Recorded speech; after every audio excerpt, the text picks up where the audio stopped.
Oh, hi. Didn't see you come in. I was just checking out the mountains because today I have a very interesting guest. It's Amy Dempster, and she is somebody very connected. Now, very connected meaning connected energetically. She has been called a earth healing expert. How do you heal the earth?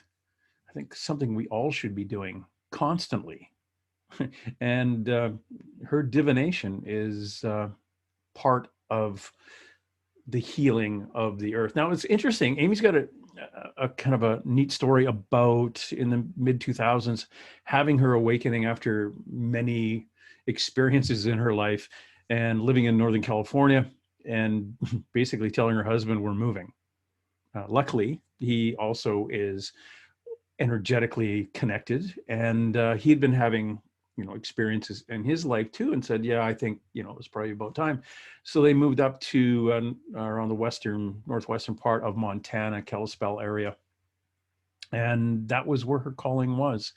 And she's very connected to the earth up there, and we get into a little bit about that. And please go to her website. It is followinghawks.com. Again, that's followinghawks.com. Very interesting work that she does with the land and also with others.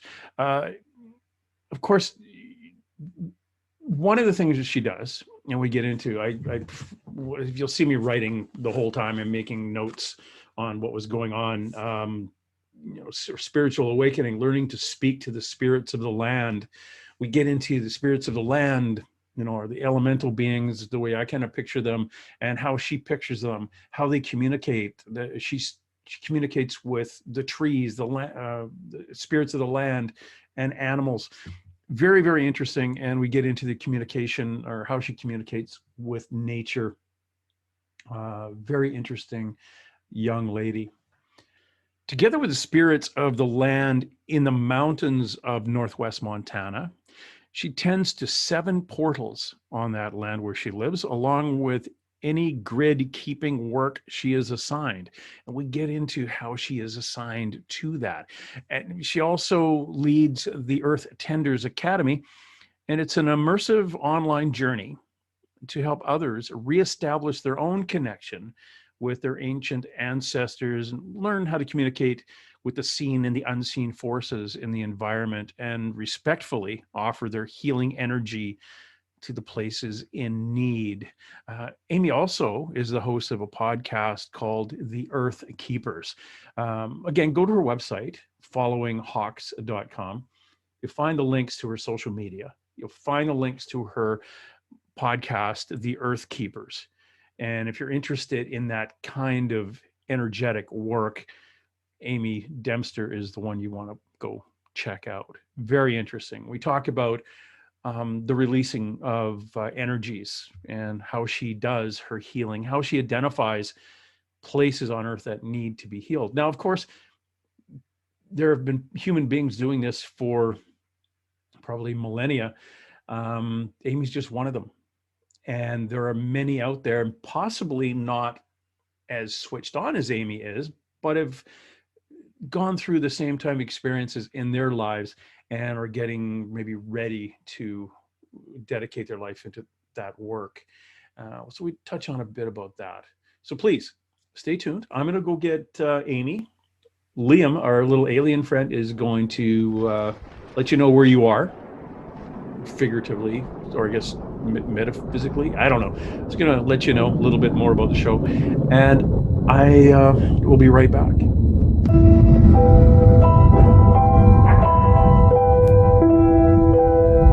I see you found our little hiding spot in the universe. Don't get too comfortable. This is a place where you will find those with an experience that's out of this world, or possibly deep within your life. I welcome you to the Oracles with James Tyson. Lean forward and listen. We will pull you into a supernatural journey with guests from around the world, each one experiencing some of the most extraordinary phenomena this wee planet has to offer. Now, here are the oracles with James Tyson. Hey, thank you, Liam. And this is Amy Dempster. Thank you for showing up. Thank you for showing up. It's like you had all these options, right? It's like, thank you for having me and inviting me. Oh, I'm really, really pleased. The stuff that you are doing, and you're doing it, you live in just outside or near Kalispell? No. Yeah. Is it Montana? Yeah. Yeah. Beautiful area. I love that area. The geography itself is energetic, which I find fascinating. But some of the things that you do, that I mentioned most likely in the introduction, that I'll record after this, so then I know that I mentioned it.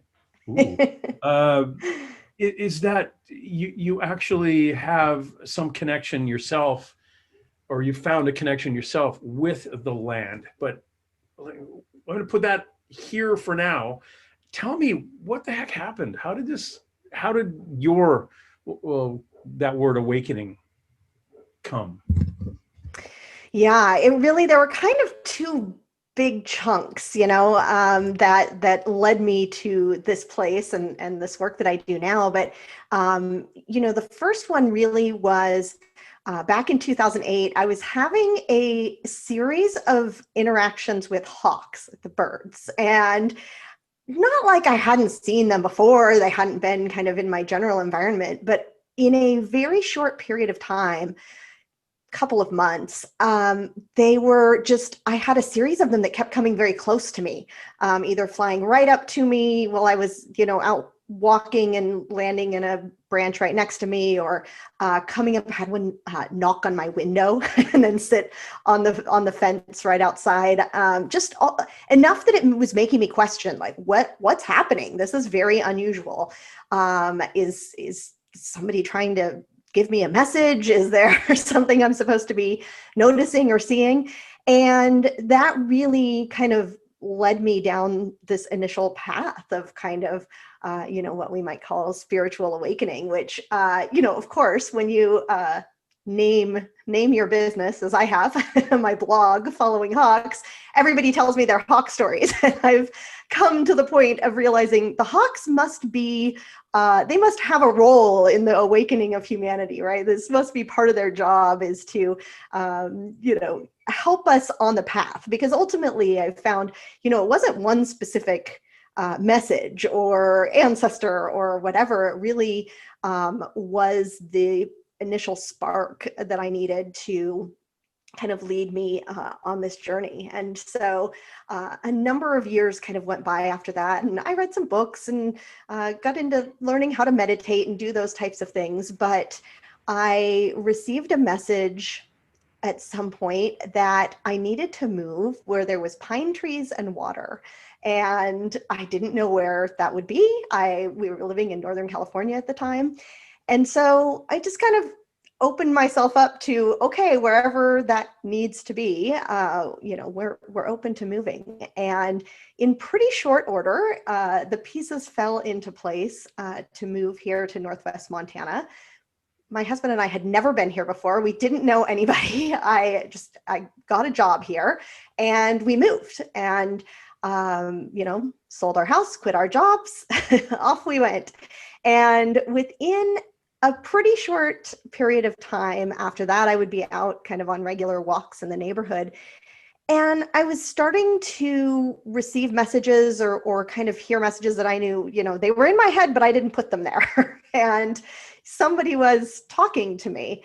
And over time, I figured out it was the trees. And the trees were sending me messages initially, very specific. They wanted me to pick up trash. They wanted me to, there were little things that they just needed to done that they can't do without arms and legs, and we can easily do.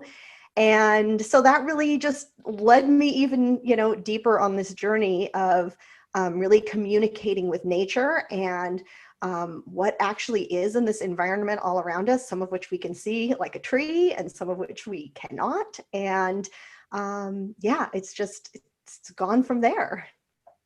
So your hawk incident, going back to your hawk incident, did that basically get you wondering if this is a message, and therefore went to the Google net and started finding books and kind of researching uh, that kind of communication to start with?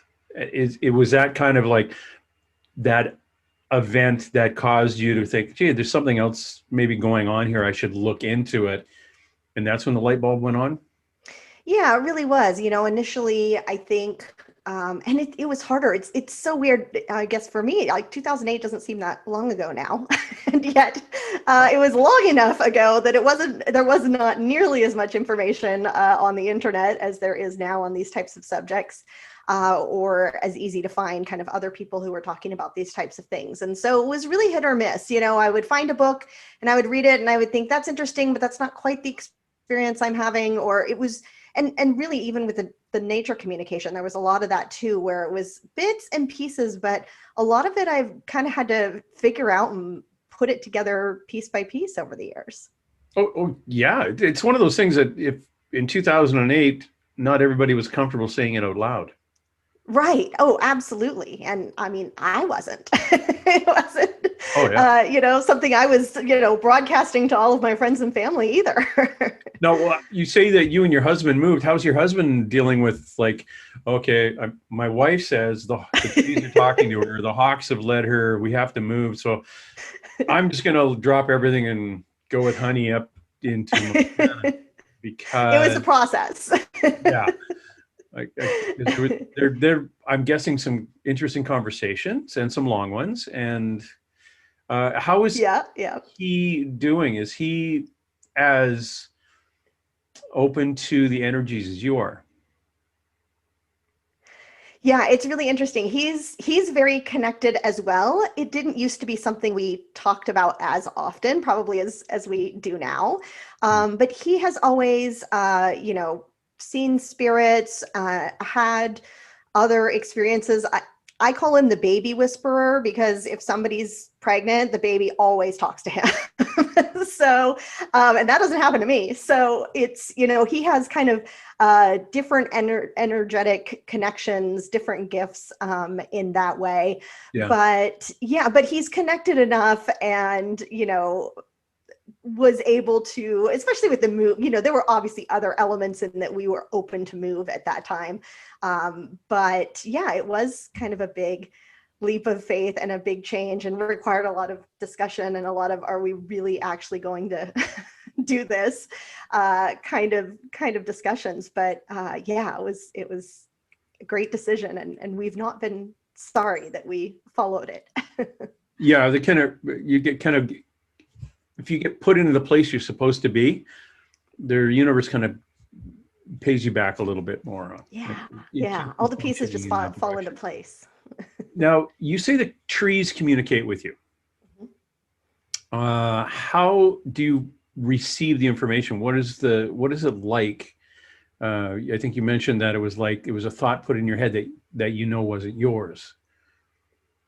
But Yeah, how do you know it's from one tree and not 20 trees, or is it from the oldest tree and not the youngest tree? How do yeah. you Well, differentiate? trees, as with most spirits of the land, nature spirits, those types of things, communicate very telepathically, which really everything is communicating that way, right? We're, as humans, the ones that created language to separate ourselves from that kind of communication. Everything else very easily can telepathically communicate with each other. And so usually that's the trick for us, is just learning it, because it's just a language that most of us haven't been taught and we don't realize we're doing it anyhow, or it's there, but it's just not a muscle that we've built up and practiced. And so for me, oftentimes when it's something like that in my physical environment, like a tree or a plant, it will catch my attention in some way, right? It's like that tree is a brighter green than all of the other trees, or that flower is especially catching my attention. It's really as subtle and simple as that, in that plant or tree is kind of saying, hey, I'm open to communicating with you if you notice me and if you want to talk to me. That makes sense. And there is a conscious difference in the being that is communicating with you. So at least there's a focal point. You can say, Right. okay, that one's a little bit darker green or lighter green, therefore let me focus, and then the information most likely comes better. Right. Right. Right. Right. Yeah, that is cool. Now, do you do you communicate back with them? Like, do you talk Yeah. to them or? Yeah, yeah. I mean, I do it usually mostly in my mind. Okay. So just, You just don't want like to scare talking to the dog yourself in here. your Yeah. head. Yeah. Right. Sometimes I might say something out loud. Everybody, everyone's always worried when they say, well, I don't want my neighbors to see me talking to a tree. And I don't want anybody to know what I'm up to.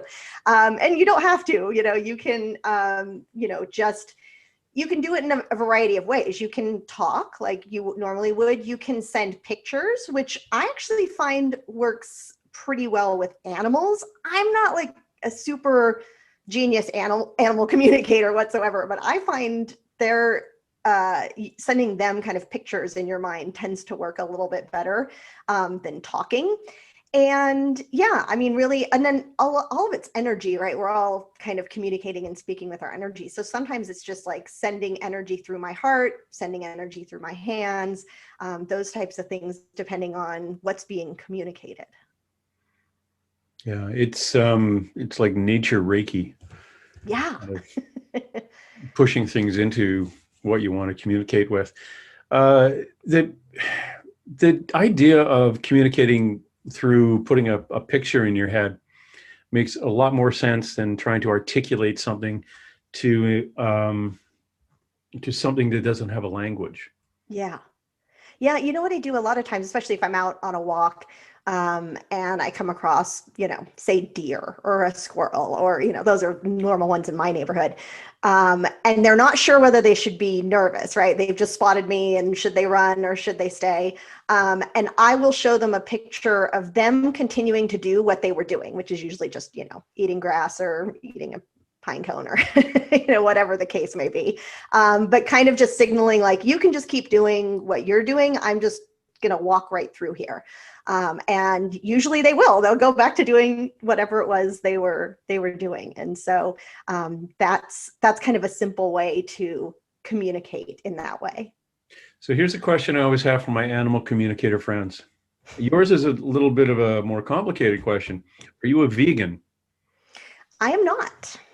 So you eat your animal friends as well as you eat the trees you communicate with, the plants you communicate with. I mean, we're part of a complicated ecosystem. That is a really good way of putting it. We are part of a complicated ecosystem. Mm-hmm. And I've always a fellow that I interviewed not too long. Well, I guess it is longer. It was last year. He was an animal communicator, and he just said cows were stupid. Turkeys were really stupid. Pigs, like they're land dolphins. They're really intelligent. They're So, brilliant. I won't Yeah. eat a pig. It's like eating a relative. But yeah, a cow and the cows basically say, as long as you don't waste anything and it's fast, I understand my role in the universe. So Yeah, for me, I'm really sensitive. I can taste when an animal hasn't been handled well or respectfully or yeah. in that way. So it does minimize the amount of kind of fast food or those types of things, because it doesn't taste good to me. I notice it right away. Yeah.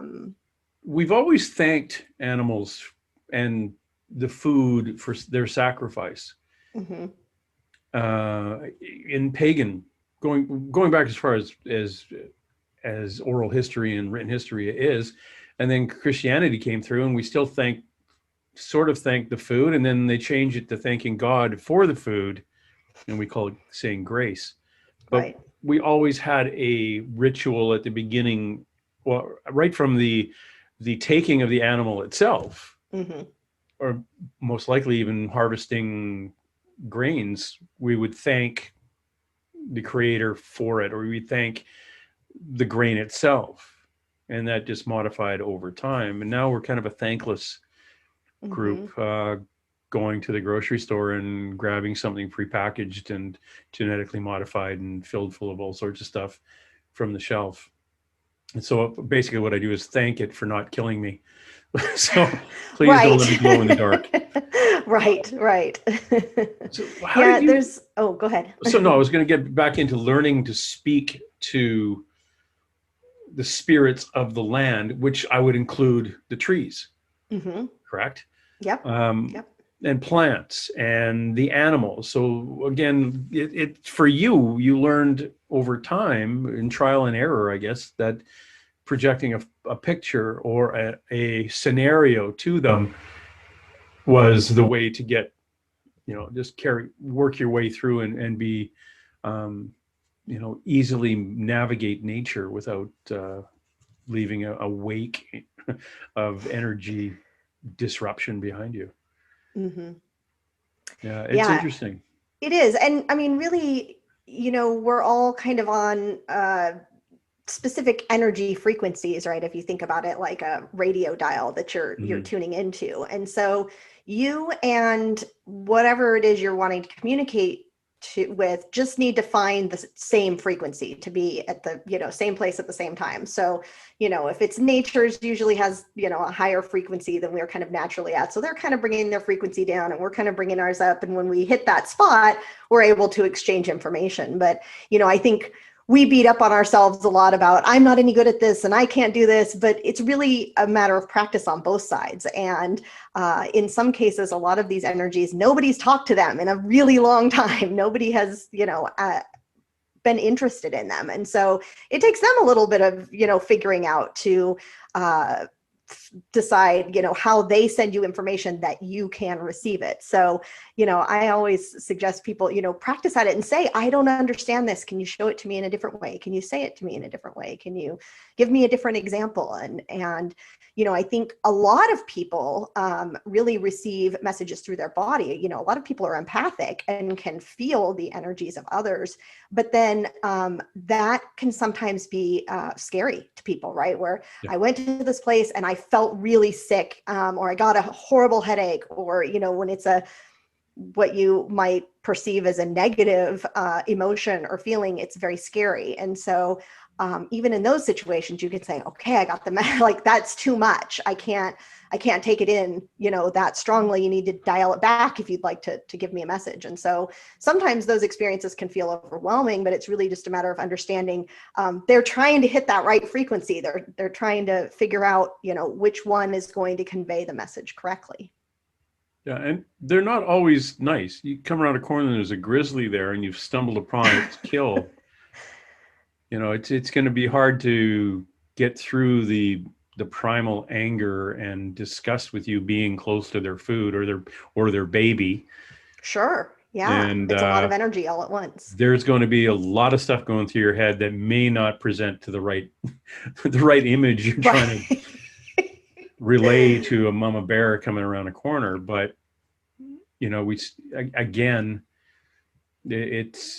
it is our energy and their energy, and we are in that case in their environment and having to navigate that very quickly. And for them, it's survival of their family if they're protecting a young one.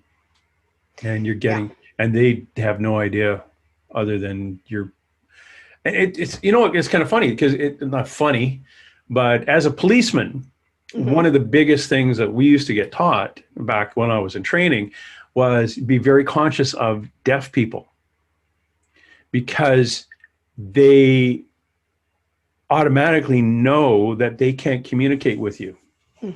So their fear comes up a lot quicker. Their fear of interaction with the police is like raised because they can't tell you who they are, what they're doing, what's going on. And they get scared really, really quick. Yeah. And you're conscious of, you should be conscious of that. And there was a thing you do this, like I was only, out of 28 years, I was only in uniform for 9. But if you went like this, when you're playing clothes, it means the C was for cop, and you put it where a badge might be. So it was like, oh, okay, you do that. And then you just see them go, oh, okay, fine. It's like, okay, he is trying to communicate with us. Right. Right. And they would just, here, write stuff down. And then you could get through the interaction really quick. They're writing down, my bicycle was stolen. But when you first Right. show up, I'm the victim, but I Right. I can't don't know say what's going to anything. happen next. Yeah. So Yeah. so their reaction, they're on pins and needles and on edge. And same thing, if you come around a corner again and there's a badger in the tree or something like that, the first thing they realize is, I can't communicate with this thing, so I'm going to scare Right. it. And I got So I'm to going to get out yell of and here. scream at Yeah. the human. Right. Right. And it's So interesting, I think that, one of the early messages that came through very strongly for me while I have been doing this work is that, the general message that we're safe in nature, and ultimately that we're a part of nature. We have so separated ourselves that we've forgotten how integral and important we are to it. But it's funny you mentioned a bear, because I'm sure you probably live in a similar place that I do. If you're going to go out on a trail in the summertime, you've got bear trails, spray with you. our garbage cans are all big locks on that. They come through the Exactly. yard. Yeah. Yeah, exactly. And so, my guides laugh at me. They think it's hysterical that I take bear spray with me when I go out. And I go out all the time by myself in nature and up the side of the mountains and whatnot, because I enjoy it. And they think it's absolutely hysterical that I would bring bear spray. Like, you're safe. It's fine. And there's still that human part of me that's like, but I would just feel a little better having some bear spray in my pack. So I'm very spiritual and I connect with you and I know who my guides are, but what if I'm wrong and I'm just a crazy person and I get eaten by a bear? You bring that up. It's the guides that I always see. And I get this weird thing where I can actually see, not guides because I haven't got there yet, but I can see like ancestors, we'll call them, Mm-hmm. and angels and stuff around a person if I focus. I always get the impression, like my mother who's with me, she's the one is the in between my primary spirit guide and myself. Mm-hmm. Because to communicate, again, we're talking about the different levels in energy, like you were mentioning, between animals and trees and humans. They have to drop their vibration or we'd have to raise ours, coming in the same thing. So if I was walking around a corner and there was like a cliff and I was going to fall off, my spirit guides would go, damn, we can't drop our energy that low that quick. And he's not having a high energy day. Okay, we're going to get his mom to give him the goosebumps and the hair on the back of the neck and oh crap, I shouldn't walk around the corner or I should hesitate. That is what I feel in nature too. And I think what you're talking about is like, you're safe. Don't worry about it. If you are going to come around a corner and there's a rattlesnake there and you're about to step on it, we will let you know that the snake is there. We will give you the hair on the back of your neck, or we will spin your butt around and have you go the other way. Right. So that's interesting too, because I have a lot of belief in that system of paying attention to your inner self, which is really being influenced by your guides and things around you. Right. And asking for that support, just saying you have permission to accepting it. Yeah. Wake me up in the middle of the night if my house is on fire, or, tell me before I step on a rattlesnake, and really letting the other energies know that you want their assistance. You want them to participate with you in that way. Yep. And I do mine quite often. I'll build a bubble around myself because I don't want to get woken up at between 3 and 4:30 in the morning by dead people I bring home with me. So I give permission. I have a nobody in the bedroom rule. Yeah, well, I do. Unless I'm in danger. I fill my bedroom up. I say, only thing allowed in here are my guides, my angels, and those who come for my highest good. Everyone else has to stay out. Exactly. And if my dog is sleeping at the foot of my bed, I go, okay, his guides, his angel, okay, fine.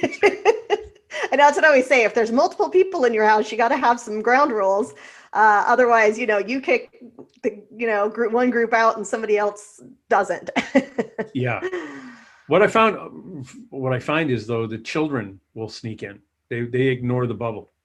Interesting. Yeah, I have a couple of incidents where I get woken up and it's a little kid. It's like, I talk to psychic friends of mine and they say, yeah, they don't pay attention to that. Yeah. You put love and light in your room, they exist in love and light. They think, yeah, that's that would for make the old sense to guys. me. Those rules don't affect us. We're kids. It's like, dude, quit waking me up. Um, you're you call you. I shouldn't say you call yourself, but I was reading that you are a you look after something called the grids. What are they? Yeah, it's Earth's energy grids, which really, in a more scientific way, is the electromagnetic fields in the Earth that many people call ley lines. That's probably a more Mhm. common term people are familiar with, but they crisscross all over the Earth, and you know, there is kind of a natural occurring way that they exist. But over the years, they have very much been damaged, manipulated, changed, you name it. And for all kinds of different reasons. And so often I am asked to work with the grids in a specific way, either repair spots that are torn or broken, kind of get energy moving again if it's stagnant, move it from here to there, those types of things to kind of restore the natural energy flows in certain areas. Who asks you to do that? It depends. Oftentimes, it is the energies of the land, the spirits of the land in a specific place. Mountains very much are conscious and involved in the grids, and they hold a lot of the energy that's coming to the earth. So sometimes they are holding excess energy that they want distributed out so that it could be more available to the people in the area.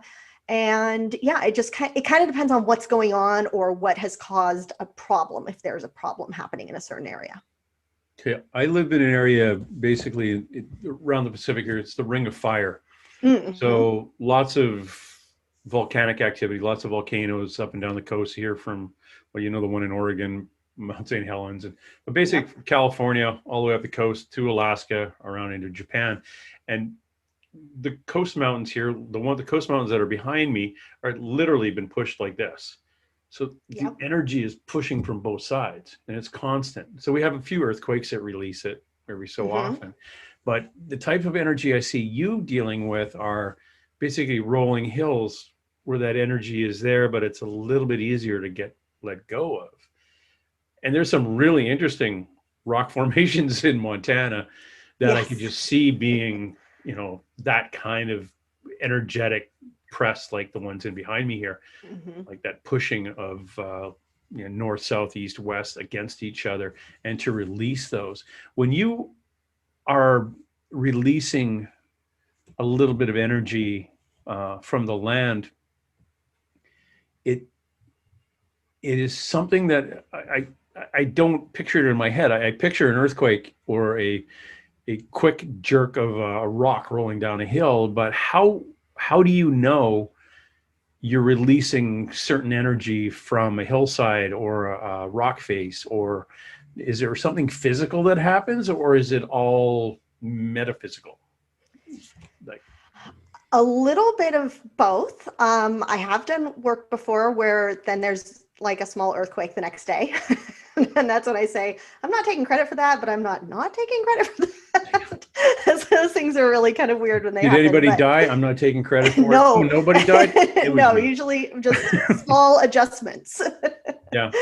But yeah, it's usually happening on the energetic level. And the way it was really mountains that taught me how to do it or requested and showed me how to do it. So like the first few times it was like, I'm seeing the pictures kind of in my mind's eye as I'm working and trying to figure out if I'm doing it right. But the way they have me do it, they actually have me imagine myself grow as large as the mountain. So I'm kind of, at eye level with the mountain and putting my hands on the mountain. And I'm not an electrical engineer, electrician. I don't know how all these probably the right terms for things, but it's almost like I'm stepping down the energy, if that makes sense. So there's like the pure potential of the energy that's held, say, in the mountain, if I'm doing this specifically.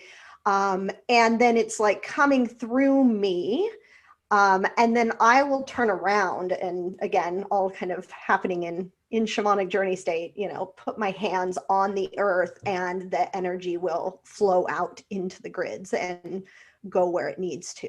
And so it Okay. is, yeah, it's all very energetic.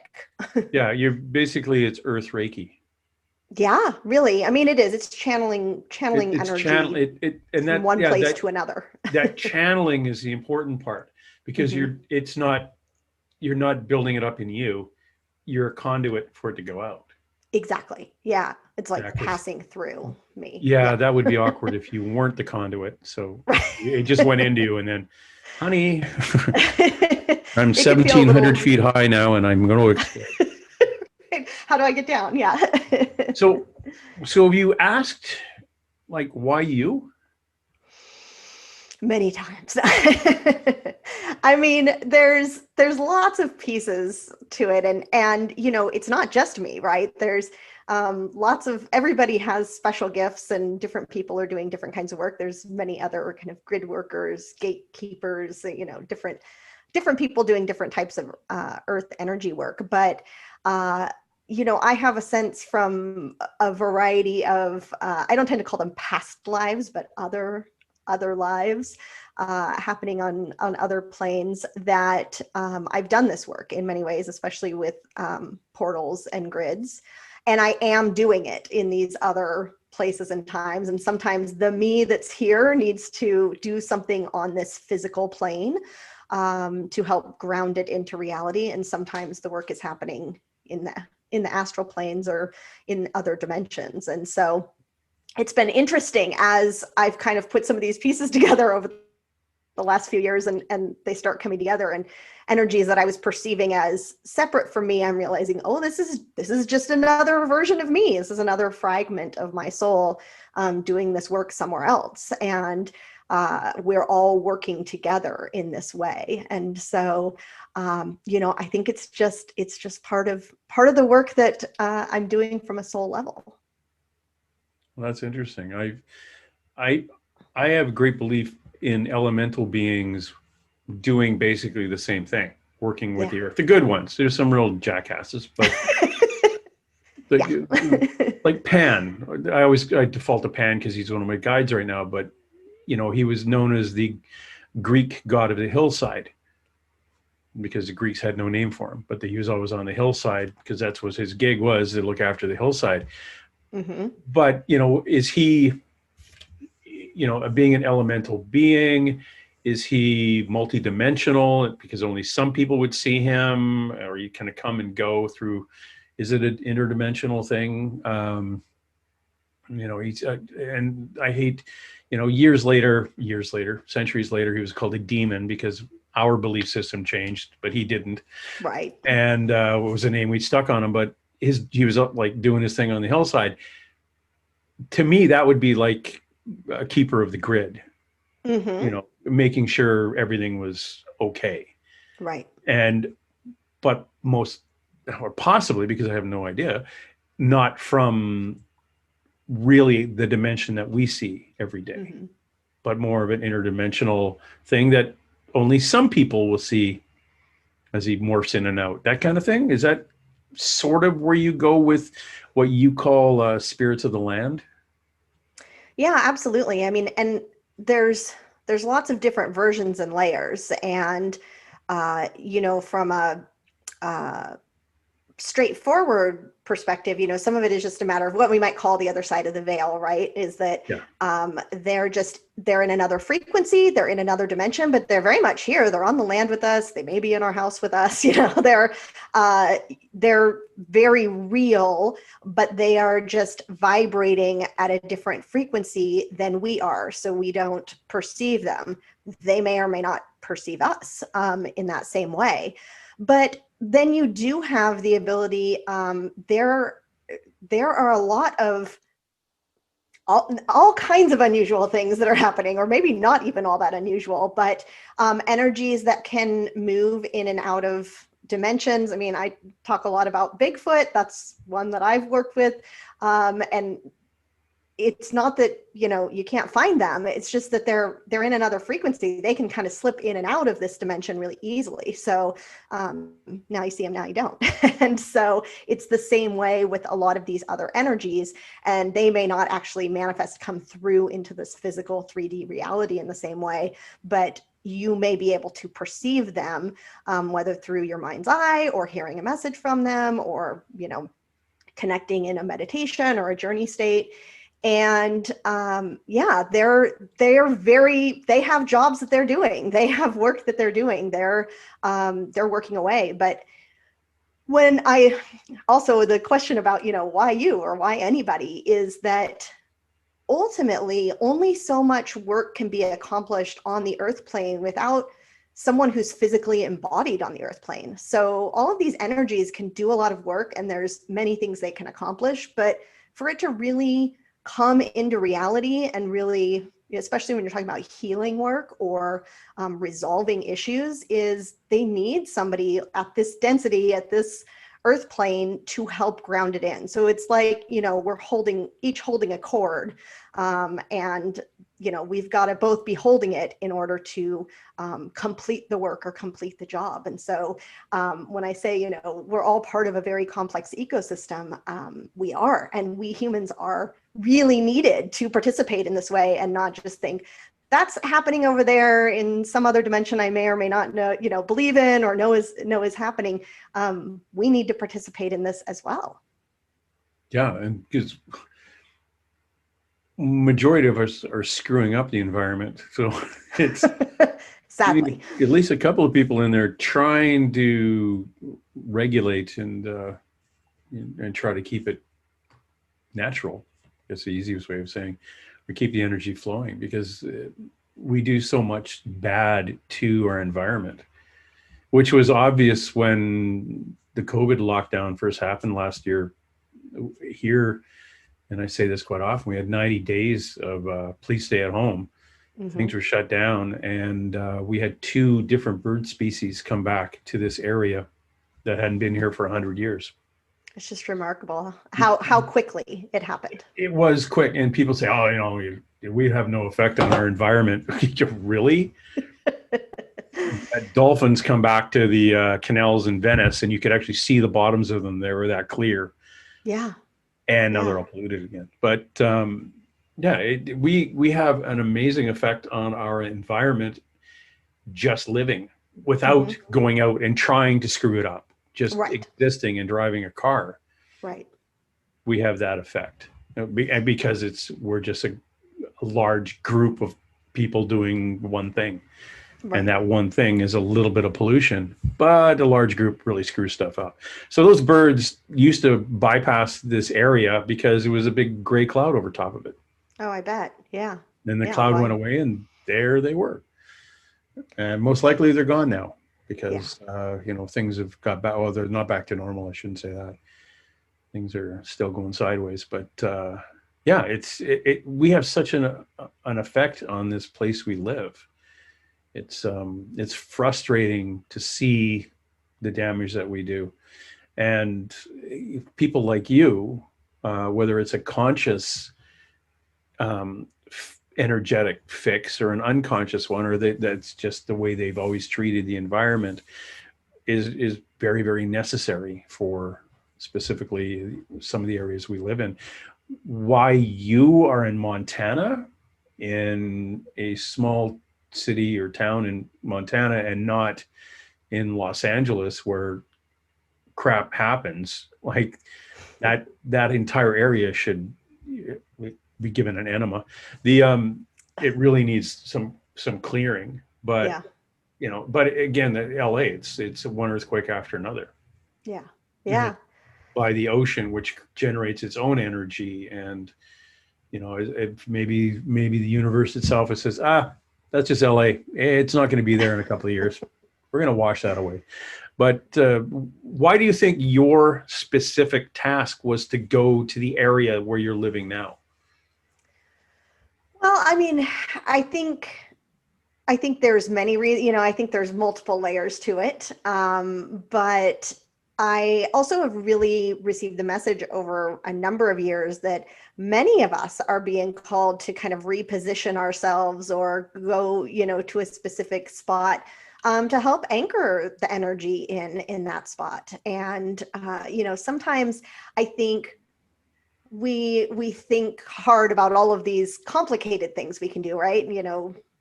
Moving energy from mountains and working with portals and doing all these things, and you can, but also just our pure existence is really shifting the energy every single day. And so when we can gather in a place where there are other people who are like us and are doing similar kinds of work at a similar vibration, I think that it does help shift the vibration of an area. And so sometimes we're needed in a specific place for just a short period of time. Sometimes we need to stay there for a long time. Sometimes the place has things to teach us. And that all happens kind of naturally as you live in a place. So, I'm exploring it every day. It seems like my understanding deepens. Yeah. And I've talked to a lot of people who they were told to move from point A to point B. And it's almost like you're really important for what's coming. We need you to move away from where you are. We need to put you over here for now. Yeah. And practice, get good at what you're doing, because you're going to be very important for what's coming. Yeah. It's the what's coming that you kind of go, okay, who do I listen to? What's it going to be? what's it going to be? Is it is COVID 55 or a global, a solar flare or earthquake? Who the heck knows? But whatever is coming, people seem to be put in places, are being kind of moved around like little chess players. Each of you holding a great big piece of a puzzle. Yeah. This is my piece, and this is what I do. Yeah. And we're all needed. Yeah, everybody's needed. Yeah. Everyone's needed, and it's been interesting to watch. I've been talking to people about this since 2012, when stuff kind of happened with me, and I'm thinking, like, what is going on? What is happening? And I had talked to one psychic once, and I said, do you ever see like flashes of what's going to happen in the future?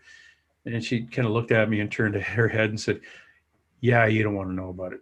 I was like, what?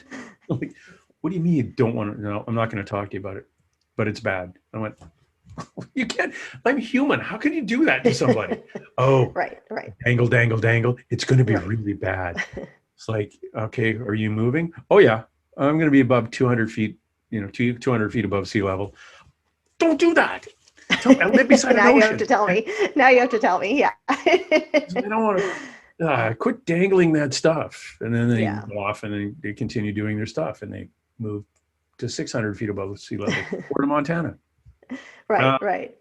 Well, and I think, I can go off on a tangent here on, timelines and how time works and all of those types of things. But, I think the reality is that we're all co-creating what's next all the time. Like, we're collectively deciding. And so I think when we get flashes of the future, it's a potential. They're all potentials. And so, what do we collectively want to create? And that's where I think we're shifting right now, is this idea of feeling somewhat at the mercy of the universe and what happens, to understanding that we're playing a participatory role here. And, what do we want to imagine? What do we want to create? What do we want it to look like? And the more we can stay in that space, as opposed to, worrying and fearful about what someone else is going to do to us, the more likely we're going to create a potential future that we like and is not so fearful and scary. Yeah, let's hope so. Yeah. Yeah, the scary stuff is kind of easy to default to. Yes. Because the future is unknown. Unknown things are scary because we're human. Right. The dark is scary because you can't see. Yeah. It's unknown, so it makes it scary. Turn a light on, scary goes away. Unless there's a clown, then scary. Depends on your fears.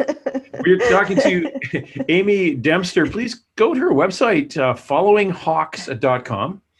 If you are on the Instagram and the Facebook, followinghawks.com, or following hawks at both of those. and see what she's got going. Now you have Earth Tenders, which is basically classes or lectures on how to do this. Yeah, I have an online course called the Earth Tenders Academy, and where I walk you through kind of more or less everything I know about working with the spirits of the land, but really, tapping into the place where you live and getting to know the energies that are there, and working together and doing healing work and talking about all these things like grid lines and vortexes and portals and multidimensionality. It's quite fun. Oh, that's kind of cool. How would we identify someplace in our area that needs healing? Yeah, well, I mean, oftentimes you just feel it, right? They're the places that you go to and it doesn't feel good and you know it.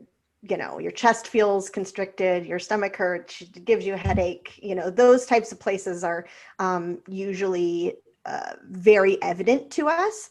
But I would also say that just about anywhere at this point, I mean, to your point of, what we've been doing to the earth for ever and ever and ever, that almost everywhere at the very least could use a little energy tune up, right? A little extra good vibes in that place. But certainly there's some that have much more significant needs than others. And I find that most people say, like, this place feels like it hurts, this place, or I feel this place calling to me.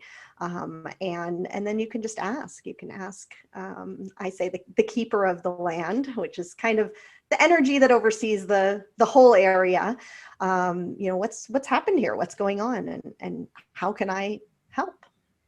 One of the interesting things that we talked about this off air is the battlefield of Little Bighorn, down the road from you. Mm-hmm. If you go there, you're going to find it absolutely beautiful. You're going to stand 50 feet away from where 30 people were killed behind this little knoll, and you're going to stand there and feel nothing but peace. And it's the weirdest feeling. I picked up a rock from the Battle of the Little Bighorn battlefield, and I kept it. I gave it to a psychic friend of mine and said, do your woo-woo thing on this rock and tell me what you feel. And she says, I'm on a hill and I'm looking down over a river and there's a farmhouse in the background, which is exactly where I got it from. On a hill to my left, the Little Bighorn River, and then across from that was this farm a few miles away. And I said, yeah, okay, what do you feel? And she says, I feel peace and love. And I thought that was fascinating. It then, looking into it, and I remember I've got, I think, a photograph of the tree. There's a tree growing up of one of the monuments, and every branch has ribbons in it, and it's blessed. So what happened was, after that battle, like literally the next day, shaman were coming there and blessing it. And that continued and continued. And then you've got people praying and blessing the land and clearing it went on for 100 years of people blessing it. And you can feel it. And so there's no cranky bit on there at all. It's just it is all love, but it's a freaking battlefield where a lot of people died. Right. Take that. I was talking to a gentleman from England, and he said when he went to Auschwitz, the extermination camp from World War II, you walk into it and it was like a wall of crap hit you, because nobody blesses Auschwitz. You walk in and you're automatically angry. You think of the name and you get angry, and the negative continues. The negative goes onto that land, even from my country. Thinking a picture of it in my head, negative. Well, the land itself is sitting there going, well, I'm just going to stay grumpy and negative for the rest of civilization, because nobody actually blesses it. Yeah. But then again, try to explain that to somebody. I need you to go over and bless an extermination camp from World War II. Yeah. Well, I mean, it's such a good example of how much personal responsibility we have in this process. Yeah. And you know, I think we also think of sacred sites that way. Like, you want to visit a sacred site because you know that the energy will be potent there. Well, yes, but also because people have been treating it as sacred for so many years. And so, you know, your backyard can be sacred if you work with it in that way. It's, you know, the same thing. And so, yeah, it's really interesting. You can feel when, especially places like battlefields have been, you know, people have made a conscious effort to clean up what we left behind. And you're right, Auschwitz there's a perfect example of if nobody has taken the time to deal with the energy there, it's just going to stay like that. And you know, that's really a big part of what I do, and why I want more people doing this work, is because it's affecting us. And you know, yeah, that land won't be used for anything else ever. I mean, for many reasons, but certainly not in a place where you know, there's that much emotion and you know, unpleasant energy that's remaining in that place. Yeah, and it was one of those places that you said for years birds wouldn't fly over the land. Yeah, they can It feel was it. that negative. It just glowed negativity. Mm-hmm. But Yeah, it needs to be blessed to move on, yeah, for the land itself to recover, and also all the energy, the negative energy that exists still in the buildings, has to be cleared. right. It's like oh, what's her name, who axe murdered her mom and dad? Oh, Um, yeah, yeah, yeah. yeah, Oh, Lizzie Borden. Lizzie Borden's Yeah, house, yeah, yeah, yeah. Right. which I think is either being turned into, yeah, it's being turned into a bed and breakfast. The it's just a negative. It was one of those houses people walked in and said, "Oh, this gives me the creeps." It's because Mm-hmm. everybody in the neighborhood said, "Yeah, oh, there's an axe murder there. It's a creepy house." Well, if you keep Right. telling the house it's creepy, it's going to be creepy. 100%. It's Absolutely. it's the energy we're putting on it. It's going to be Yeah. creepy. It's going to be creepy. It's going to be bad. Right. And there Oh, may have been some okay. energy there to begin with that affected her. I mean, you know, who knows Sexual abuse and yeah, what had been there in the first place and what had been left behind before they lived there. And yeah, now it's, you know, think about all of the energy we have heaped onto that house, that story, that place. And, you know, how does it recover? How does it get out? there. A social media buddy of mine, Amy Allen, who's on a TV series called The Dead Files. Oh yeah. She was out in, I think, Concrete, Washington a few years ago, and there was a house they went to where there was a murder next door and all this other stuff had happened. And it was just a crappy house. And she basically came out of this saying, well, if you can't do A, B, and C, you got to move. Okay. There shouldn't be a house here, Mm-hmm. because there was something that happened 100, 200 years with the First Nations before the house was built, before Yep. before Europeans were there. The Mm-hmm. First Nations had a challenge on that land. They said, yeah, we wouldn't build on there, because it was Right. something that happened before them that made that land negative. Yeah. And it just attracted more negativity to it. So every negative dead person that never crossed over showed up at the house Right. and then tormented any living person that lived there. So yeah, you can't live in a house like that. And those houses are all over the place. And Mm-hmm. with your experience, there's probably like some weird lines going through it, some grid which has been broken and not connecting properly. And it just, the First Nations, the American Indians that were in that area says, yeah, that land's bad. It's just Right. bad land. Yeah.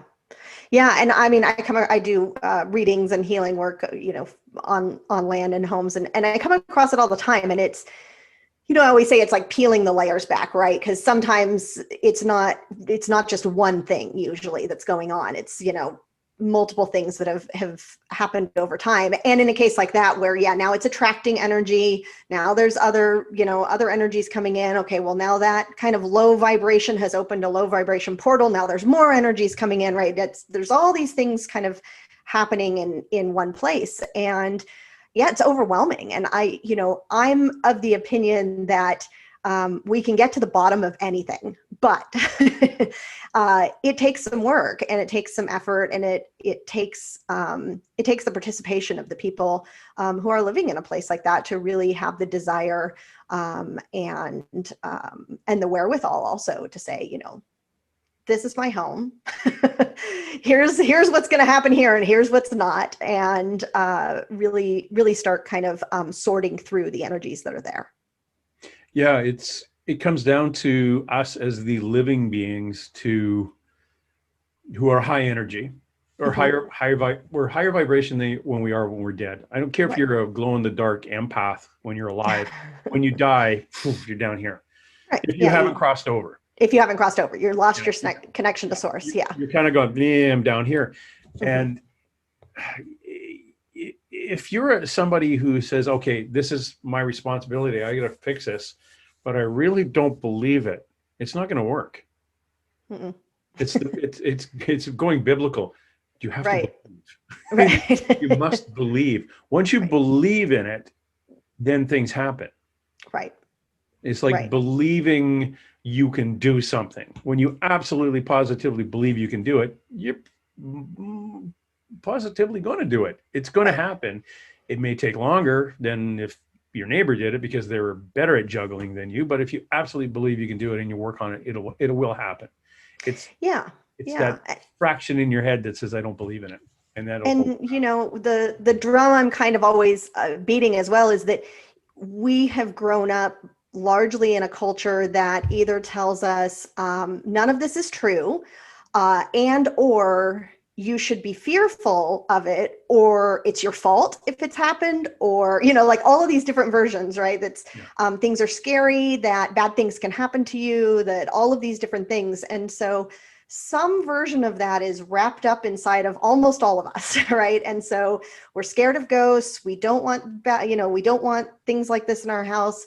But then we also don't understand that we have control. We are the ones, we do have that connection to source as living beings. And, the scary things take off real fast when you say, who the heck are you? Show yourself. Because they know they're there, because no one's told them they can't be oftentimes, and that's not okay. And so again, it's like picking back the layers of what's really happening there. But when you're talking about just kind of the energies that are hanging around that people don't like, those are actually pretty easy ones to solve. Yeah. But you have to believe that you're in control. And that's a hard thing for a lot of people to get to, is to say, and it's hard for me to just say to you, hey, don't be scared. You shouldn't be scared. I mean, you have to decide, you have to believe that you're not scared. Yeah, it's empowering. There's certain types of things that will empower you to believe that you are stronger than the thing that you're afraid of. Right. And it's building that confidence. It's learning about those things you're scared of. Yeah. I love that word that doesn't exist, but so many people use. I'm scared of that. Things you're afraid of. I saw shadows when I was a kid, and I was afraid of them in my room. Mm-hmm. I see them now, and they'll definitely get my attention. They'll spook me, and then I'll just like, oh no, you don't, get the heck out of here. Right. And I can move them out. But as a kid, they just would hang around because I just, you don't know. I just pulled up and let them be there. Right. Not knowing why they were there. Now I have an understanding of why they're there, and I can fix it. Right. So it's knowledge. It's just knowledge is power. And again, it's turning a light on in a dark room. It's shining a light on them and going, yeah, you know what? I'm afraid because I don't know anything about this. You learn about it and go, okay, it's not that scary. Right. Yeah. And you're right. As soon as someone tells you and you realize, oh, it's not the way I've seen it in TV and movies. And, I do have some power over my situation, and certainly over my home. And I actually have what I call guardian spirits that are specific for my home and the land here. And I asked them to come. I've given them a list of things that they're allowed to do without my express permission, like handle earthbound spirits. And so for the most part, things stay pretty energetically, quiet and neutral here. But I had something weird slip in a few weeks ago, and something went flying across my living room. And I just said, we don't do that here. You've got to go. And that was it. But it can build up and become a real problem if you're not aware of what your options are and what kind of, power you have over your own situation. Yeah, I got lucky. I got what I got told was, I've been told by a number of individuals that know this woo-woo stuff better than me. I have 4 very strong elemental beings on the side of the hill that I live on, and they helped remove a bunch of 9 beings that were opened, and it was a portal opened downstairs. They had 9 beings. Shamans came and moved them, but the elemental beings helped. Mm-hmm. And one of the things I was told to do for them was to take tiger's eye, the crystal, Okay. and put one in each corner of the property and pour a bottle of mead on each Oh, one okay. to thank them, which I still haven't done yet. But anyway, Yeah. that was kind of a more of respect. And those kind of things, those kind of physical things you would do to thank an elemental being, I think, and this is my perception, is that if I do it, I show them not respect, but I show them that I believe they exist. Yeah. And I mean, that's a that good is point that more you believe in them important as, than yeah. okay, what if there's an elemental being?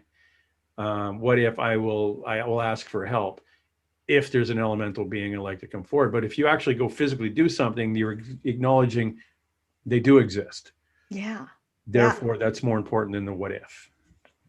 Yeah, that's such a good point because, absolutely they appreciate our gratitude. And I always ask in a reading, what kind of offering would you like when there's a specific spirit that's come through to work with me? And they love offerings, but you're right. It's an acknowledgement that we are working together and we are doing this as partners. Yeah. Yeah, and it comes down to it. It's the partnership that's the important part.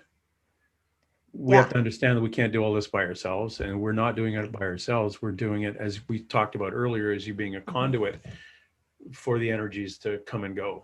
So Yeah. Yeah, that's absolutely. And they'll say a lot of times, nobody's asked us, or no one has come and talked to me in 50 years. I mean, they'll tell you that sometimes that they've been ignored, or sometimes it takes some coaxing, like no one will talk to you for months and months and months. And then, finally someone will kind of peek their head out and say, all right, you've been coming here enough. We'll come out and talk to you. So it just kind of depends on the place and the spirits and what's happened in that location. yeah. Yeah, it's interesting. This is a whole other conundrum for me too. Talking about elemental beings or talking about earth spirits. Mm-hmm. I try to put them together in my head to make them the same thing, so it makes it a little bit easier to follow. Primarily because I think I understand they do basically the same thing. Mm-hmm. And because we're so, I shouldn't say so new at this, because we're actually trying to get better at this connection with the land that we had 500-600 years ago. Absolutely. We're actually going back, trying to get reconnected. Yeah. And help the land again where we didn't for the longest time. So it's it's nothing. so true. I don't think it's not new. It's No. kind of it's just new. Maybe it is. It's a new way of looking at something that we did 1,500 or 1,000 years ago. Yeah, we all had earth honoring ancestors at some point in our past, and so it's within us. We have those connections, we have those traditions. We've been separated from them, and so depending on your own ancestry, depending on where you live in the world, most likely you don't live where those earth honoring ancestors lived. And so we're dealing with the separation from the land, and on top of living on land that we're not connected to, and trying to reconcile all of that and figure out how do we proceed and how do we do this in a respectful way. One of the questions I had written down here is how you open 7 portals on land. What are the 7 portals? Ah, What did I yes. see?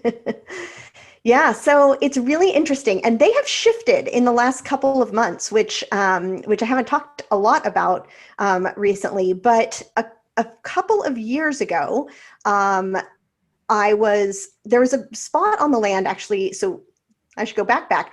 The place that I live, we bought as bare land and built a house here. And so there hadn't been anybody living here, beforehand. In fact, this would be one of the places that it took a lot of coaxing to get the spirits to talk to me, because the land had been logged at some point, and the spirits just kind of beat it. They weren't really around here.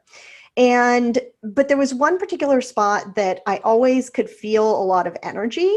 But I really didn't get any information about what it was or what I was feeling. And I kind of thought like, oh, underground water movement or something like that must be what I'm picking up.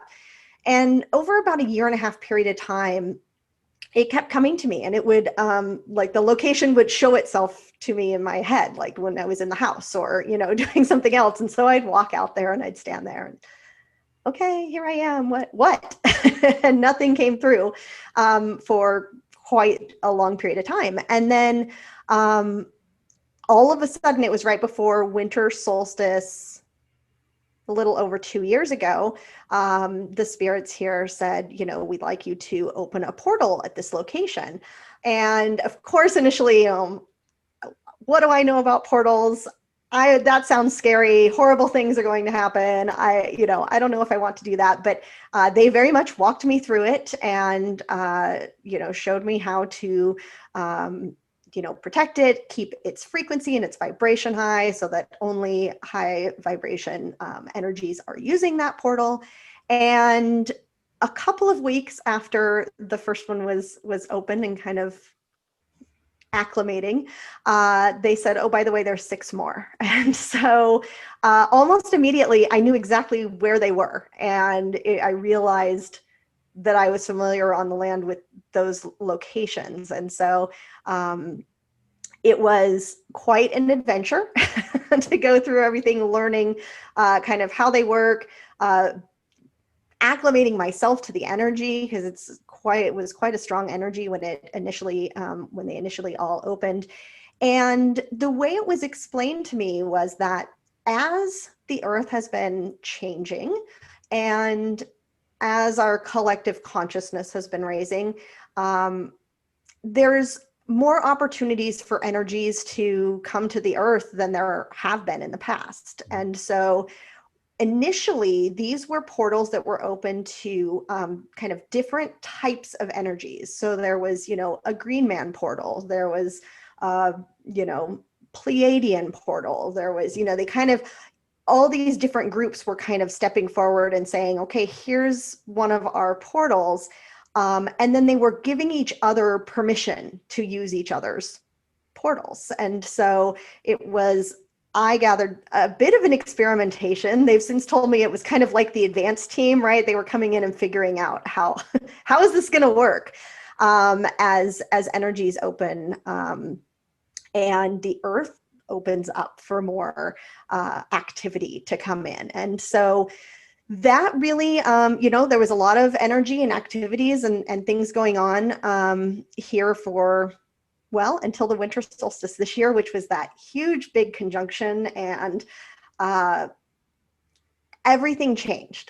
And really what I was shown was that these 7 portals have all kind of merged now into one Stargate portal, which is kind of just part of this new Earth grid upgrade that's happened over the past year or so. And so I just get the sense that these individual ones aren't needed in the same way anymore now that even more things and this new grid system has really opened up to off-planet energies. So these 7 portals, what are the distance from them? Like, are they all in one little area, or are they all spread out? Yeah, so I'm on 5 acres. Oh, you're on and 5 acres? They're Okay. spread out across the 5 acres, so they're fairly close to one another in the grand scheme of things. A couple were on one side of the house, and the rest were kind of on the other. But yeah, they were in fairly close proximity. Okay, so it wasn't like one was at the U.S. Capitol and one was in the Skinwalker Ranch. No. Okay, good. No. So they were all And good. I think this is the case with, I've learned a lot about portals in the last few years. And one of the things, because then that's, the next question is why here again? Like, why, how did this happen? And, were they naturally occurring?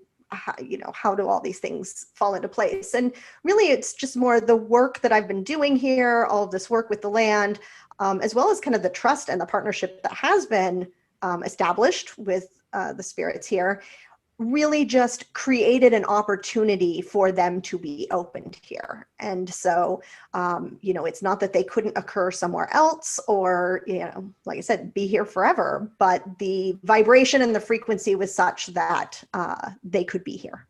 Yeah, and I think, looking back to your story and what we talked about earlier, that would be the reason you moved there. Yeah. Okay, we need somebody to active, open the gate. Right. So we need, okay, who's available? Oh, Amy Dempster. She's in Northern California, but let's go drive her crazy enough to move here. We'll just push her over there. And basically, that's what happened. You ended up. That is why you moved to where you moved, because it was your time. Yeah. Yeah, absolutely. And, there's a level, a process. Again, like I said, they didn't talk to me for a couple of years. And so it really was when kind of the vibration was right, the frequency was right, that it felt safe. There was a level of protection here that they felt like would align with what they needed to do. Yeah, it's a timing thing. Mm-hmm. When, this could be happening in multiple countries all over the planet as you're doing. I believe that it is. Yeah. I don't think this is isolated. Oh, no, I think, yeah, it's, and some people, and I know this because I've talked to people who really thought it was like all about them. It's like, oh no, it's only happening with me because I'm special. But, oh, look at the time I have to get the thing, special person.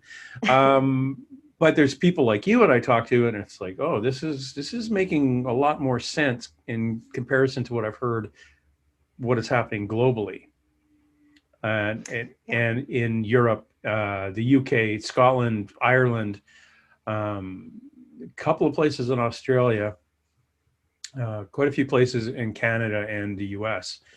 And what was the other place? It was some Central American country that someone was talking to me about. I can't remember what that was now. I was going to say Uruguay, but it's not it, because it's not close. The it was it was a Central American country that things started happening, and Brazil. That was the other one. Brazil's going a bit crazy right now. Mm-hmm. I shouldn't say going crazy. Their UFO activity has gone through the roof. Same in Canada, really? And in Canada and in Quebec, outside of Montreal, and they say, well, it's only COVID. Because of COVID, people are outside because they can't leave. And looking at the sky. Yeah, right. Everybody's drinking. The alcohol consumption is going up. See, just so everyone knows, alcohol consumption during COVID has not gone up. Going to the liquor store and buying alcohol. Oh, right. That makes sense. Because you haven't been going to the bar. Right. You go, oh, look at all these lineups outside liquor stores. That never happened when COVID wasn't here. Because they were at the bar all day. They could get their alcohol in other locations. Yeah. Yeah. It was just now you got to go take it home and drink. Oh, that's why we're seeing more UFOs. No, because there's more frigging UFOs. And they're kind of bouncing around because stuff's happening. Right. And it all comes down to the energy and energetic. It was interesting. It was years ago, before the whole Skinwalker Ranch became a thing. And I was talking, actually, was this before or after he met it? Jeremy Corbell, who made a documentary about the Skinwalker Ranch. Mm-hmm. Some of the stories that he had were of people seeing like beams of light and a Bigfoot coming out. And the bottom of the beam of light was about the size of a manhole cover, and this thing would just like crawl out of it and thump down and walk away. That probably is a portal. Somebody did what you did in Montana, but First Nations did it 200 years ago. or there's actually something going on underground there that they don't want people to know about, which could be a whole other issue. Yeah. But it's again energetic, and they're not ready to, show their cards yet. Yeah. And, it's funny because I certainly, if you would have said I'd, be talking about Bigfoot like ever in my life 10 years ago, I wouldn't have believed it. But, I've come to understand that if you do any kind of grid work, you're going to trip across a Bigfoot at some point. And, they're very, very interested in the earth in a different way than, say, working with a star being would be, because they actually are living here on earth with us, just again in another plane, and have the ability to kind of move in and out. But they seem very interested and involved in earth grids, portals. They kind of like run security here. So they keep an eye on the portals, and I have some meditations where you can journey with the portals here on the property. And people write me all the time and say, I did that meditation and a Bigfoot met me. And, I don't have that in any of the meditations. If you don't follow everything I'm talking about, you may not know that. And so it's common enough that, energetically, that's who people come across when they, come here to the property is a Bigfoot who will come check them out and make sure what their intentions are before they, can journey with the portals. So it's pretty fascinating to see how all these different energies are really working together to, shift the vibration of Earth.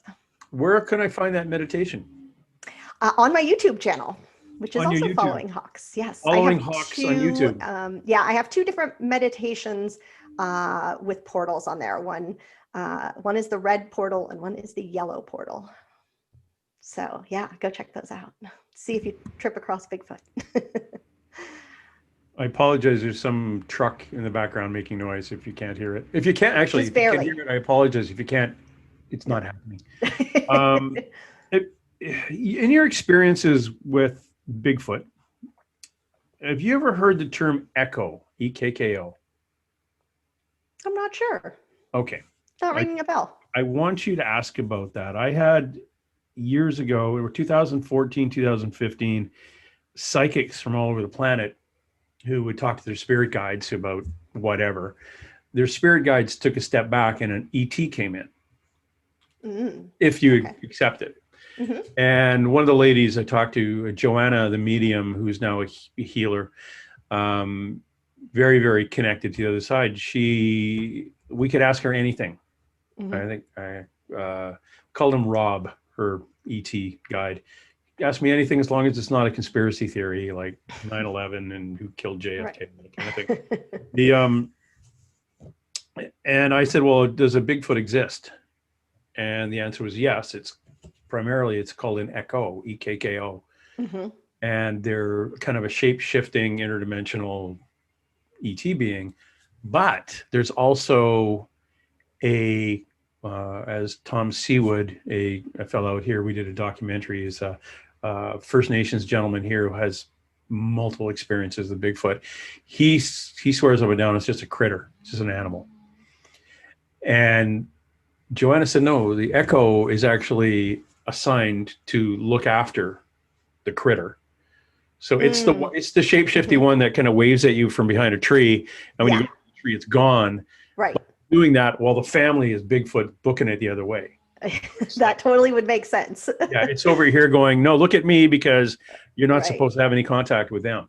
You're not going to see them. Yeah. But it's very important that it looks after those specific beings that exist on Earth as meat and potato kind of beings. Meat and potato, you know what I mean? Solid critter animal beings. Yeah. That species is protected by this thing called an echo, which is a multidimensional shape-shifting protector. Some people say, well, it's an extraterrestrial. Some people would say that it's interdimensional, but it shows up to protect those beings. So next time you're in meditation, I'm looking it up. Yeah, I will look it up. Yes. And you won't find it in a book or anything. Echo came to us through this psychic, and then again through a few other psychics who had no idea what Joanna talked about. So it Oh, was kind of I love cool it. thought. And then every so often I'll talk to somebody like Jeremy Corbelli or Corbell who had talked to somebody who saw an interdimensional Bigfoot. Or and here, I've interviewed a number of people who actually are Sasquatch experiencers, and the smell and the size and Hmm. stuff. If you're an interdimensional being, you usually don't stink. Right. You're Relieve more footprints. Yeah. you're more fluffy, and you don't leave footprints and hair on Yeah. a tree and that kind of thing. So there's two different types, but why? And this made Right. way more sense. That it being a protective being of the other ones. Therefore, that's why we don't really run into them very often. Yeah. Yeah. So That makes perfect sense. And yeah, I've just always had the impression they kind of can shift their energy into the physical, thereby actually being physical. yeah, But yeah, it would make sense. I perceive them as being both interdimensional and physical, but I have not seen them in the physical. I have a specific place nearby here that where I work with them specifically. They're very, very. It's a section of forest that somebody had the forethought not or to preserve when the whole area was clear cut in the 1960s, and so it is the original old growth forest. It's a very small area, but it is very energetically potent, and they very much are present there, and work with me quite a bit there. And so they also, so I also have a meditation specifically to receive a healing from them.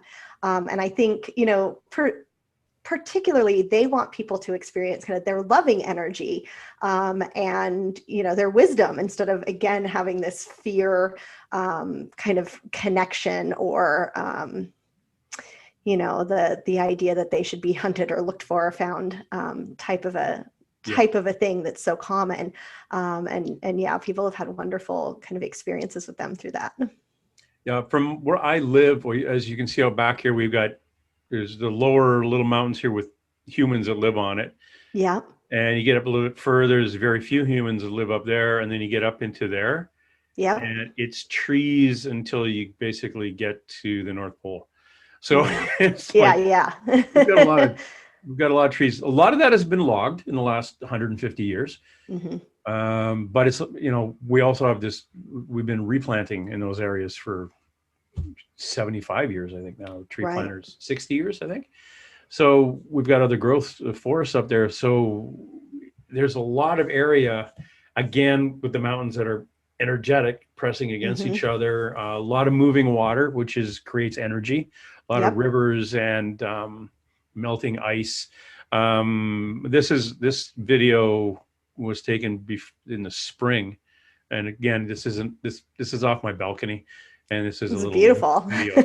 This is this whole area here is covered in snow up until about 3 weeks ago.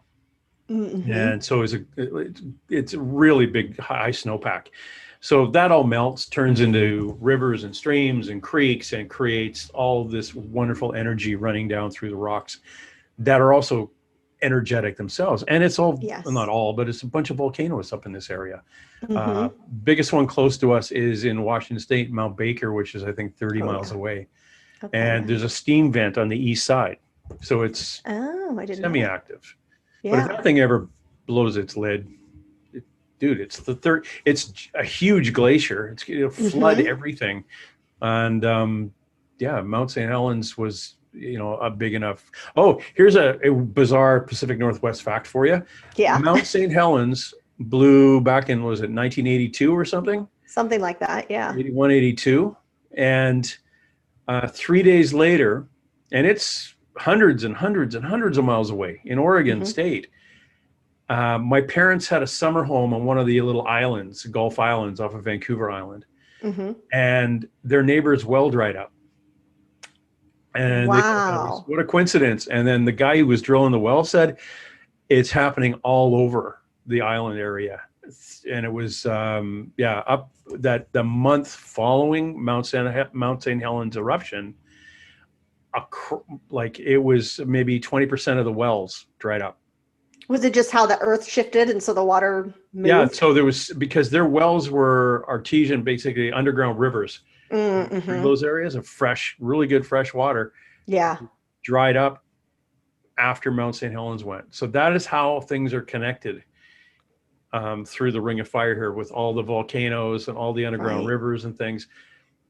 It's a spider web. It's a huge, I shouldn't even call it a spider web, more of a one of those wispy spider webs with 1,000 little things going out. It's not, it is connected really well. Absolutely. Yeah, so And such a great fascinating. example of, yeah, touching one thing and how many other things it touches Yeah, it was crazy. Like, and literally, obviously, my parents' well and their well were on two different rivers. So that's under this island under this one spot. that was it. So it was honeycombed with rivers, and it was their piece of the honeycomb that dried out, and a few Yeah. others, Wow. obviously, around. Yeah. But it was bizarre. So things are connected. Now, Yes. let's go back to Stargate Portal, the thing that you've got up and running on your property, which you're probably going to be the subject of a History Channel TV series now. But how has that been for living there? Have you found, as you plant your garden for the spring, things are doing better? Are you feeling, how are you feeling?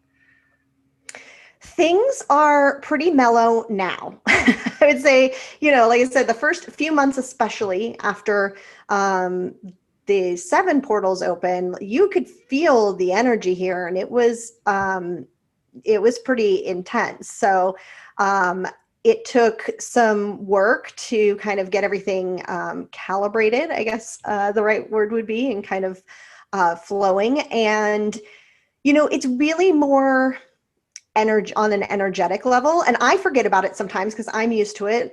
People will come here and realize they're really tired or a little disoriented the first day that they're here, and I say, oh yeah, that's the energies that are here. But it's I feel right now, I feel like it's as quiet as it's been after this winter solstice, after everything kind of merged and shifted. It almost feels like a dream now, really, that day, even, and the energy has felt so different. But yeah, there's like a system in place now. So like I say, Bigfoot, it was the funniest thing when they showed it to me, because it almost looks like Bigfoot's in charge of customs, right, for this portal. And so this Stargate portal is part of a network. Again, there's Stargate portals all over the world that have opened up. They're all attached to a grid that's outside the Earth. And it really is allowing more energy of all kinds into this plane. And so Bigfoot really is like, kind of each individual has to come in and they just read your intentions, right? You don't have to Yeah. explain them in that way. And if you are of the right vibration, frequency, intention, then they will let you in, and off you go. And so for the most part, I would say it's gotten a lot quieter here. But when they kind of showed me how this all worked, and this is part of what we were saying earlier about these different versions of ourselves, I was shown this Stargate portal, and I said, well, where did that come from? It was just there, it wasn't like the others where I was actively involved. And the spirit that I asked kind of shrugged his shoulders and said, you put it there, I don't know. And I finally realized, like, oh, another version of another piece of me did that. And so although the me here is saying, I have to learn how this all works, the bigger me has been doing this, has been doing this work and knows exactly, how they all work. So yeah, no, I haven't noticed. Actually, well, what I did notice shortly after the Stargate portal opened, 2 flowers showed up immediately underneath where it's at that I've never seen on the property here before, and are somewhat unusual. And they opened at the same time, within a week or two afterwards. And that was probably the most physical representation I've seen of, okay, there is something different here. We have made some kind of a shift that that these flowers are here now. Amy, do you have people come out and want to go see your forest and the portal? Yeah, yeah. Oftentimes, people reach out to me, when they're visiting in the area. But last summer, we actually we have a little vintage tiny trailer we've now put out on the back of the property that we have on Airbnb, so people can rent it and come and stay and experience it for themselves. So if I want to look that up, I go to Airbnb and look up. It's called the Hawk's Nest. The Hawk's Nest. Hawk's Nest. I think it's Hawk's Nest Vintage Camper. I have to remember, but yes, and you can. Oh gosh, I was going to say you can get to it from my website. I'm pretty sure you can get to it from my website, and if you don't see it there, there's a link in my Instagram bio. Instagram bio? Yeah, okay. I know there's one there. Well, I think I'm going to have to drop by next time. Well, when the apocalypse is over and I get to ride my motorcycle back down to Montana. Right. Yes, I would love that. Yeah, because those are the kind of places like bouncing into. I was going to be, last year was, we were going to hit up the Blind Frog Ranch again before it got trendy. I haven't heard of this. I must be behind the curve. One of my guests that I had on is, a woo-woo psychic person, and knew the owners of the Blind Frog Ranch. Well, the Blind Frog Ranch is basically on the other side of the fence from Skinwalker Ranch. Oh, okay. And rumor has it, all the woo-woo stuff doesn't stop at the fence line. I'm sure it does not. So the Blind Frog Ranch is having the same challenges with seeing things and whatever. So she had an in for me to get out on the Blind Frog Ranch and ask some questions and do some poking around. Oh. And then the COVID hit and everything got shut down. Darn it. So, well, I have had no shortage of trips to Utah. I get sent there regularly. And there is, speaking of grid lines, a very strong, very important grid I call the corridor of light. That really runs, now I'm going to forget, what's the interstate that goes through Utah, but it comes up here to Montana. Either. I was going to say, is it I-90? Might be I-90. Yeah, anyway, it's the main interstate that runs all the way down. It ultimately heads west and goes through St. George and Vegas and out that direction. Even numbers are east-west and odd numbers are north-south. Oh, there you go. Did not know that. 90, an even number. Anyway. Yes. So it's the north-south corridor, and obviously the grid line keeps going straight. The interstate branches off. But I have been asked to work on that grid line again and again and again. I've worked on it a bunch the last few weeks, actually. And although I too have not left the state for over a year, I'm actually headed to Sedona in June and will be making that drive yet again. And so I'll be curious to see what comes from that trip. When you go to Sedona, you have to see Melinda Leslie. Melinda Leslie, right? Melinda Leslie. This is my first trip to Sedona, believe it or not. I've never been. She will take you on a UFO tour. Oh, okay. Where at night you go out, she gives you night vision goggles. She takes you out and says, they'll come and go from that portal in the sky there. Right. And they travel in groups up to about 9. And the military aircraft have a strobe, so they have that flashing light. And regular aircraft have, the green or the red and white light on it. And satellites just kind of go by themselves. Yeah. Well, these things are traveling in groups. That's and they cool. Stop, and one will go around here. And they go to this, disappear in the distance. And she said, you know why they disappear there? I said, well, they're just getting out of sight. She goes, no, I had a bunch of tourists up here a couple of years back, some couples, and they told me it was a portal. And I looked at him and said, how would you know that? And the guy said, well, we're from NASA. We brought our wives here to see the UFOs. That's fantastic. And a buddy of mine, Tom Dongo, is an author and lives in Cottonwood, which is just a little bit west of, well, half an hour west of Sedona.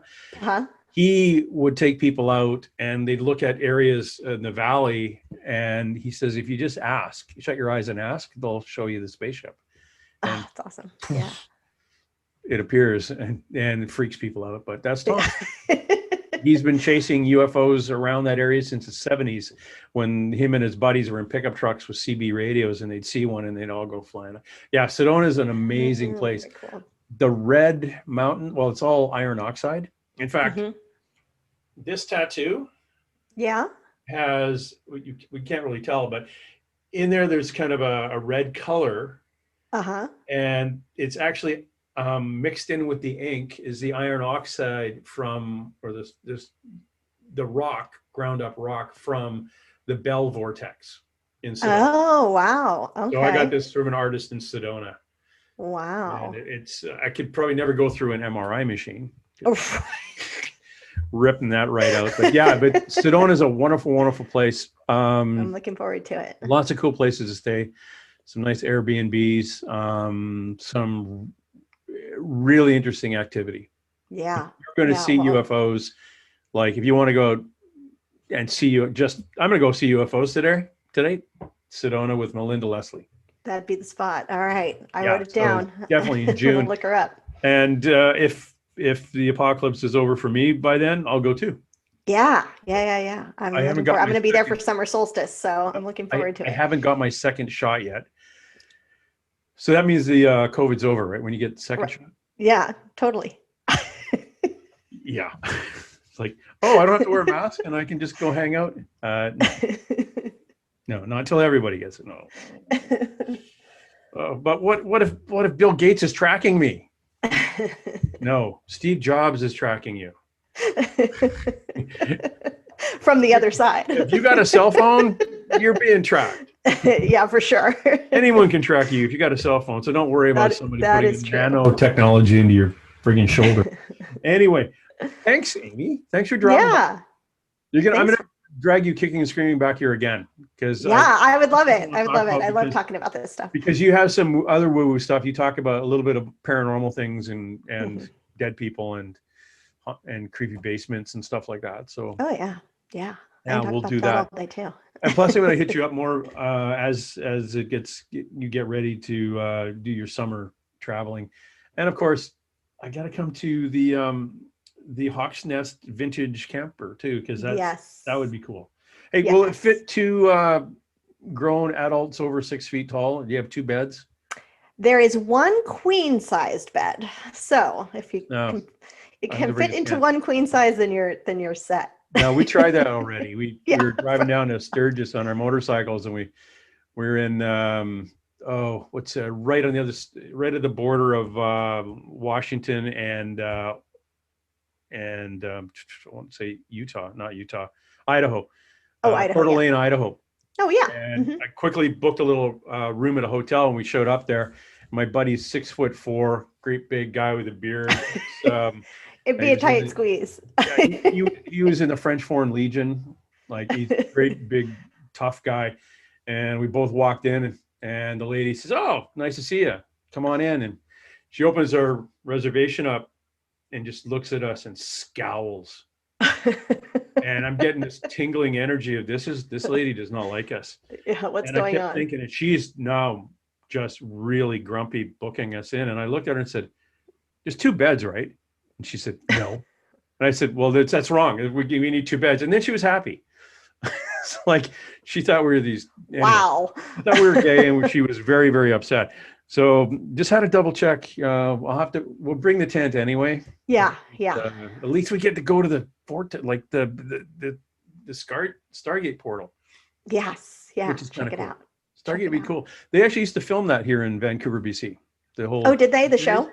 Yeah, and back in the day, after the show canceled, they auctioned off all the gear. Mm-hmm. So all the uniforms and all the whatever they used in it. And I had friends calling me from Ohio I'm a huge Stargate fan. If you see anything, go down into the auction and see if you can buy me this. Like, dude, it's You like, got to get your hands on this stuff. it's like the auction was 3 weeks ago, and I'm pretty sure I can't get you the Stargate widget, Right. uniform for the main Stargate. I never saw the series, so it's cool that you have a Stargate portal. Yeah. Yeah. And now I want one. No, I don't. No, I don't want one. Just ask. You can have yours. You can have And, one too. I wonder now if you could get out there through social media and find out if anybody else has them, and you guys can all kind of then plot them. That's a good question. I haven't really looked around to see if anybody else is talking about, having them. I've been asked to open two more here in the area over the past year, I guess. So I know there's at least 2 more here. But yeah, I haven't come across anybody That's kind of cool. that said they've done the same. The term Stargate, where did that come from? Oh them? gosh. Did that come from them? Oh, it did. Yeah, I mean, it was the spirits called it that to me. So and I mean, my first question was, how is it different than the other portals that are here? Because it seemed the same. But yeah, it seems to be, my sense of it is that it's open to, a wider network and other energies to come in, where the individual ones were very specific. It's very cool. Yeah. Again, I should let you go. You just keep going. Amy Dempster, please go to her social media. That's YouTube, and that's Following Hawks. You link all these through followinghawks.com. Go to her website, followinghawks.com, and bounce over to YouTube and Instagram and the Facebook, Twitter. Well, I'm on there. I can't remember the last time I posted there, though. Yeah, if you message me on Twitter, I'm probably not going to see it. Yeah, always check when you go onto these social media things, see what the last post was. I'm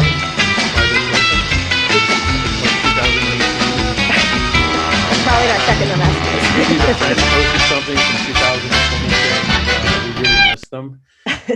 And it was sad to have them. I was like, yeah, okay. Right, okay. we I used to love Twitter. I was on it all the time for years, and I don't know, I got out of using it, and I feel like now I use it if there's, a customer service at a company that's not responding to me. I just, tweet them, and magically they're ready to talk to me. So yeah, I use basically mine. It's like I'm posting a new podcast. Yeah, exactly. Same with Facebook. I've really gone more on Instagram though, because I can link stuff on Instagram and do the podcast through there, and it links to Spotify quicker and update. I can do it really quick, where Facebook, I had 5,000 friends on Facebook, and I literally about 6 months ago went through and got rid of 800 of them. Yeah. I rarely scroll Facebook anymore, but I do have a couple of groups on Facebook that I enjoy. Yeah, so I get on for the groups and then get back off. Oh, yeah, Instagram, I hang out there a lot, and I do stories a lot. So good. You can usually find me there. Again, thanks very much, Amy Dempster. Please go check her out, Following Hawks. Really cool work, Amy. That is an interesting calling, a divination that you have. Very much so. And you should be dropping by. Yeah, thank you. Thanks for having me.